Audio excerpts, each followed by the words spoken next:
খুনিরা শাস্তি পাক, যারা ধর্ষণ করবে তারা শাস্তি পাক।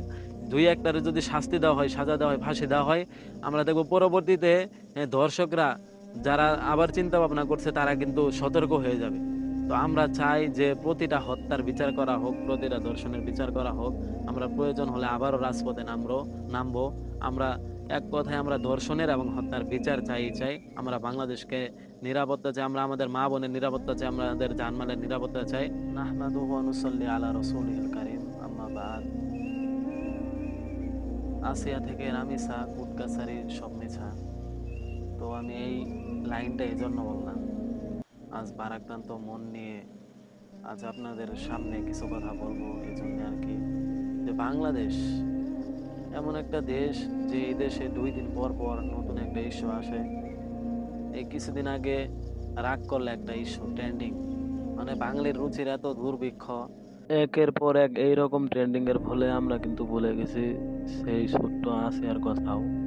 রামিসা যে মেয়েটা 7 বছরে এই 2-3 দিন আগে ধর্ষণ হয়েছে, এর কথাও কিন্তু আমরা আজ 2-3 দিন যাওয়ার পর কিন্তু ভুলে যাব। এইরকমই মানে আমাদের দেশে তো এই জন্য কিন্তু আইন আজ ছাড় পেয়ে যায়, সরকার আজ ছাড় পেয়ে যায়, আমরা জনগণ খারাপ। এই কথা হলো সব থেকে বড় কথা। যে আমরা যদি ভালোভাবে যদি রাস্তায় নামতাম, একটা হত্যার একটা ধর্ষণের যদি আমরা ফাঁসির মানে আসামিকে যদি ফাঁসির কাঠে ঝুলাইতে পারতাম, তাহলে কিন্তু অবশ্যই পরবর্তীতে ধর্ষকরা এত সাহস পেত না, খুনিরা এত সাহস পেত না।